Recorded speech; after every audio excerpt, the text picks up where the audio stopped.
Assalamualaikum warahmatullahi wabarakatuh. Pada kesempatan ini, saya akan coba menyampaikan bimbingan hasil penelitian berkenaan dengan tugas akhir karya tulis ilmiah dan skripsi dengan konsentrasi kesehatan masyarakat. Adapun rujukan penyusunan bab itu adalah tujuan khusus penelitian, yang kedua skala ukur variabel penelitian. Hasil penelitian pada umumnya terdiri atas gambaran umum lokasi penelitian, gambaran variabel dependen penelitian, gambaran variabel independen penelitian, hubungan variabel independen dengan variabel dependen. Variabel independen terkadang tidak hanya satu, bisa dua atau lebih, maka gambaran variabel independen nanti dapat diuraikan sesuai dengan jumlah variabel independen pada penelitian tersebut. Contoh penelitian RO, tujuan khususnya pertama adalah diketahui gambaran lokasi penelitian, diketahui gambaran pola makan sebagai variabel independen, diketahui gambaran kejadian obesitas sebagai variabel dependen, diketahuinya hubungan pola makan dengan kejadian obesitas, yaitu hubungan variabel independen dengan variabel dependen. Hasil ukur variabel penelitian itu bisa bersifat numerik maupun bersifat kategorik. Untuk yang berskala atau bersifat data numerik, variabel independen pola makan tadi itu berupa skor pola makan, sementara variabel dependennya itu bisa saja indeks berat badan menurut umur, indeks panjang badan menurut umur, atau indeks massa tubuh menurut umur. Dengan kategorik, seandainya skor tadi dikategorikan berdasarkan cut point nilai min atau median, maka dapat kita kategorikan menjadi tidak baik dan baik. Sementara variabel numerik dependen tadi bisa menjadi obesitas dan normal. Selanjutnya, berdasarkan tujuan khusus tadi, maka kita akan membuat uraian pada hasil itu adalah gambaran lokasi penelitian sebagai tujuan khusus 1. Silahkan diceritakan bagaimana keadaan atau lokasi tempat penelitian dilakukan, baik secara geografis, tingkat pendidikan masyarakat, pekerjaan masyarakat. Jadi di sini silahkan kita menggambarkan tentang lokasi penelitian berdasarkan data sekunder yang kita dapat pada awal kita penelitian. Untuk yang kedua, yaitu tujuan khusus yang kedua, pada bagian ini diberi narasi 1-2 kalimat. Selanjutnya kita akan mencoba membuat tabel univariatnya, yaitu tabel, silahkan tabel berapa sesuai dengan kode tabel atau urutan tabel yang berisi gambaran pola makan. Di sini kalau kita misalkan datanya tadi berupa numerik, maka kita akan lihat skor pola makannya itu nilai rata-ratanya berapa, standar deviasinya berapa, standar errornya berapa, nilai minimal berapa, nilai maksimal berapa. Maka di sini Anda berdasarkan analisis deskriptif, Anda tampilkan pada tabel ini. Jangan lupa pada tabel Anda harus menyebutkan sumber data tersebut, yaitu misalnya data penelitian tahun 2021. Adapun interpretasi pada tabel univariat ini, kita dapat menyampaikan bahwa berdasarkan tabel bla bla bla sesuai nomor urut tabel, rata-rata skor pola makan adalah, silakan tulis angka. Pada umumnya di sini yang akan disampaikan adalah nilai rata-rata atau nilai min. Selanjutnya, jika variabel pola makan tadi itu berupa data kategorik, maka sesuai dengan kategori yang kita kelompokkan tadi, misalnya pola makan tidak baik dan baik, berapa jumlah yang tidak baik, berapa jumlah yang baik. Selanjutnya, pada kolom sebelahnya kita harus menampilkan persentase dari pada masing-masing kategori yang kita tentu saja bisa dapat tidak baik dibagi jumlah keseluruhan dikali 100%, maka kita lengkapi tabel persentase data kategori ini. Jangan lupa selanjutnya kita juga tampilkan sumber data. Nah, interpretasi berdasarkan tabel univariate dengan data kategori ini kita contohkan berdasarkan tabel 2.1 atau 4.1 sesuai urut tabel, sebagian besar subjek menunjukkan pola makan tidak baik. Terus kita cantumkan persentasenya, tapi ini fleksibel. Ada beberapa pembimbing kita hanya interpretasi saja karena angka ini sudah ada pada tabel, jadi tidak melakukan replikasi angka. Jadi kita hanya menginterpretasikan kategori daripada isi tabel ini. Pada umumnya yang diinterpretasikan itu adalah nilai ekstrim, baik ekstrim tinggi maupun ekstrim rendah. Pada umumnya yang dipastikan adalah hal atau kategori yang tidak diinginkan atau yang tidak diharapkan. Selanjutnya, bagaimana untuk tujuan ketiga contoh penelitian tadi. Nah, di situ kalau variabel dependennya adalah numerik. Seperti halnya tadi, kita lihat apakah dia indeks ataukah IMT sesuai dengan variabel numeriknya. Kita tuliskan di bawah ini. Sekali lagi, selanjutnya kita akan sampaikan rata-rata, standar deviasi, SE, minimal dan maksimal. Sama halnya dengan skor pola makan tadi. Interpretasinya sama, berdasarkan tabel sesuai dengan urutan tabel, rata-rata indeks berat badan menurut umur adalah, tulis angkanya, tetapi angka bisa saja tidak dicantumkan karena bisa dilihat pada tabel di atasnya atau tabel sebelumnya. Selanjutnya, bagaimana kalau tujuan ketiga tadi skala ukurnya atau hasil ukurnya itu berupa data kategori seperti kejadian obesitas? Maka kita akan menampilkan kategori kejadian obesitas itu obesitas, normal, dan total. NO artinya jumlah yang mengalami obesitas, NN jumlah yang mengalami normal. Sementara presentasi obesitas dan presentasi normal. Selanjutnya jumlah adalah sesuai dengan jumlah responden serta 100%. Jangan lupa pada tabel selalu dicantumkan sumber data. Interpretasinya sama seperti tabel sebelumnya, berdasarkan tabel sesuai dengan urutan tabel, sebagian besar subjek menunjukkan obesitas.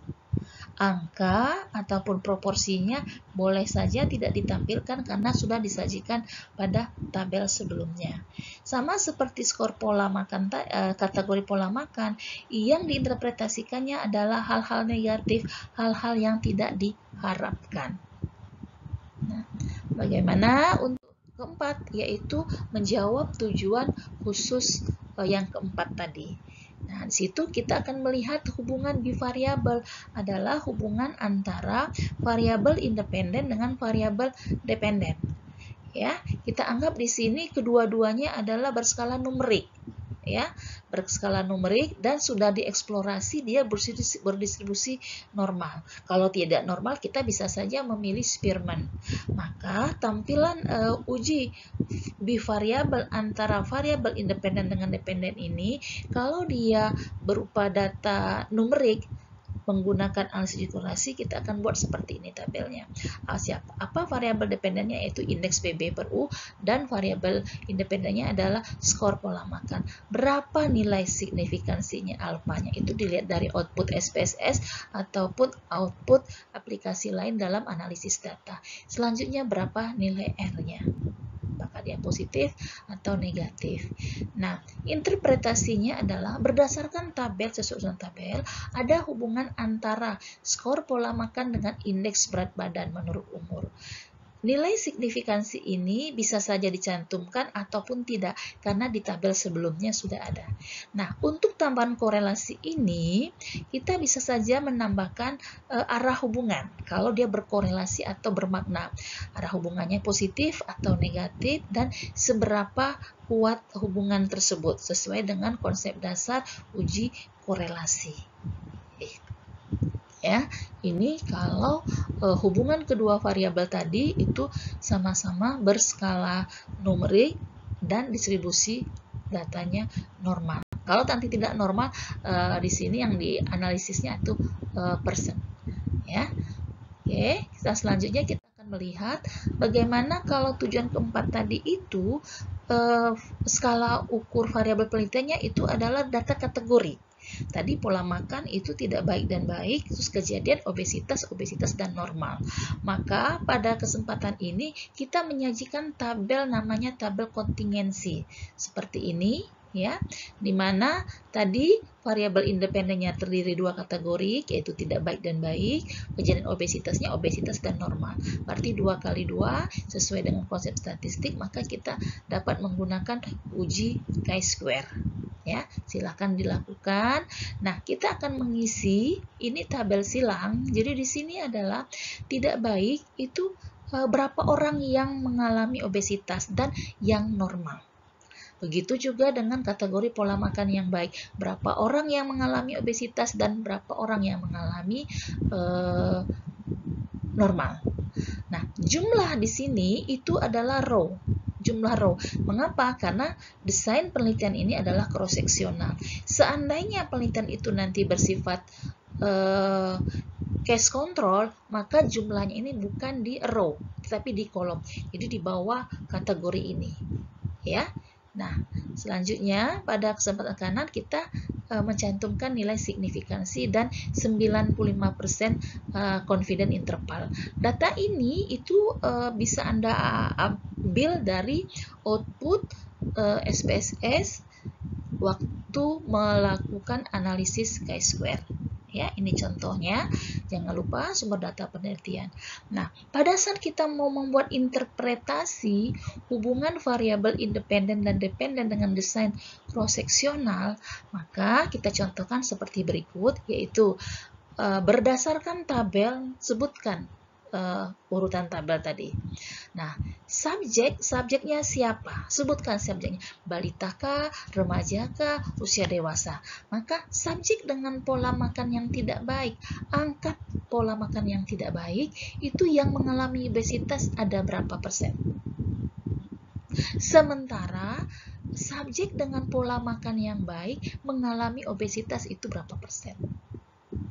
Ya, atau bisa saja yang tidak baik obesitas ada berapa, normal ada berapa. Tapi ini merupakan bisa saja replikasi baca tabel. Sementara tabel kita sudah ada. Tapi biasanya yang tidak baik ini yang bermasalah berapa, sementara orang yang mempunyai kategori baik juga bermasalah. Nah, disinilah terjadinya perbedaan proporsi. Ya, selanjutnya di interpretasi kita bisa menambahkan secara statistik perbedaan proporsi tadi. Pasti ada perbedaan proporsi antara variabel independen yang mengalami obesitas dan yang baik mengalami obesitas. Secara statistik perbedaan proporsi ini menunjukkan adanya hubungan jika nilai signifikansi kita kurang dari 0,05. Ya, ada hubungan antara pola makan dengan kejadian obesitas. Sekali lagi, nilai signifikansi ini bisa saja tidak dituliskan karena sudah tersaji di tabel. Tetapi pada pembahasan, seandainya antara bab hasil dengan pembahasan ini terpisah, maka nilai ini harus dicantumkan karena supaya pembaca tidak membolak-balik makalah kita. Ya, ini hubungan variabel independen dan kejadian obesitas.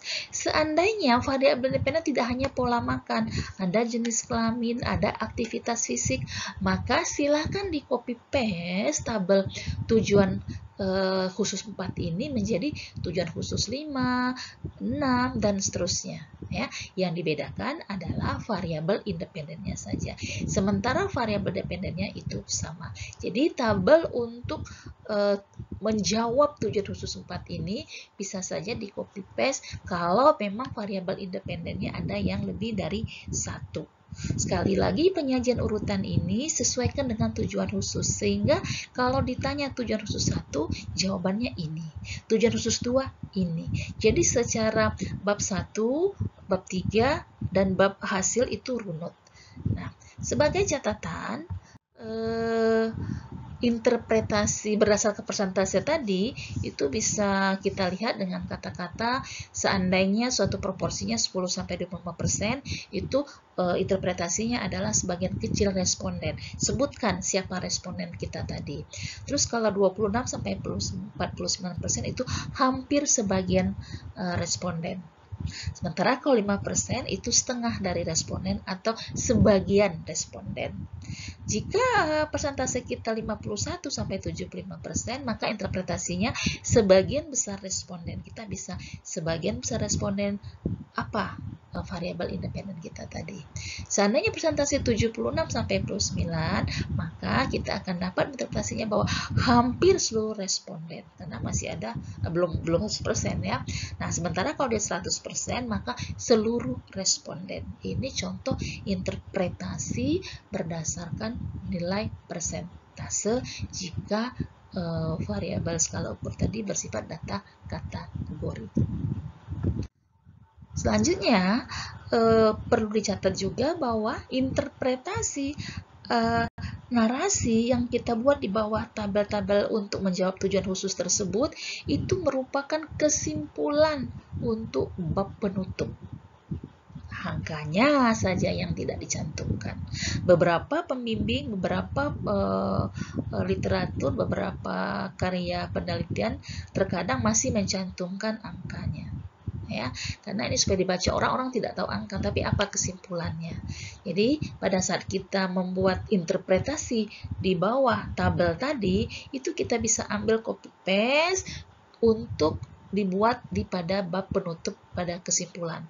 Makanya buat yang benar interpretasinya supaya tinggal membuat. Sementara pembahasan tetap dirunut juga seperti tujuan khusus tadi. Silakan hasil tersebut dibandingkan dengan teori yang Anda pernah terima, Anda baca, yang Anda tuliskan di bab 2, dan beberapa penelitian lain berdasarkan jurnal yang pernah Anda baca. Ya, itu jadi untuk hasil penelitian.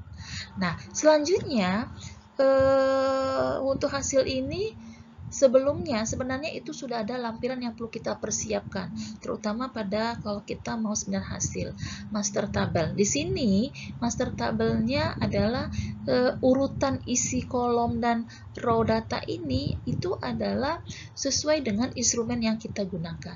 Misalnya pada contoh penelitian ini itu respondennya silahkan diisi seterusnya sampai jumlah responden, misalnya apakah 70, 120, jadi dan seterusnya ini sesuai dengan N-nya. Ini bisa menggunakan Excel atau Word, tetapi tampilannya kaidah-kaidah editing, marginnya itu harus disesuaikan. Jangan sampai nanti pas dijilid tulisannya tidak kelihatan.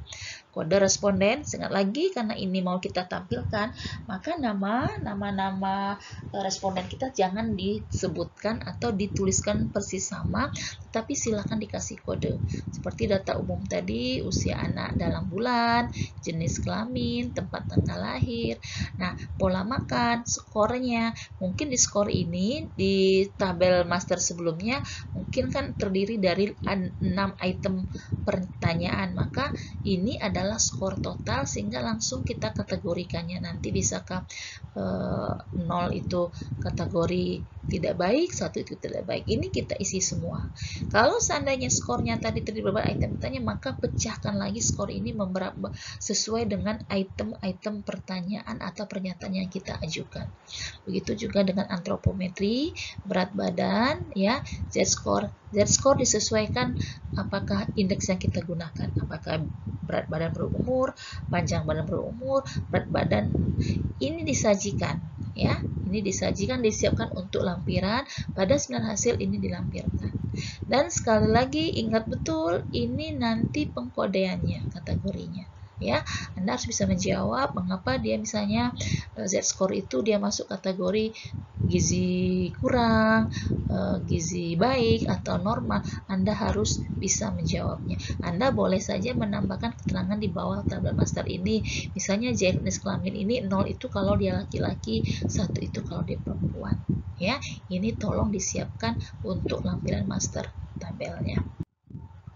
Mungkin itu saja yang bisa Bunda sampaikan pada kesempatan ini. Silahkan kalian berproses untuk melakukan atau membuat menyusun draft hasil penelitian, pembahasan sekaligus penutup. Bunda mohon maaf jika pada penyampaian ada salah dan kurang. Pada Allah kita mohon ampun. Bunda akhiri dengan Assalamualaikum warahmatullahi wabarakatuh.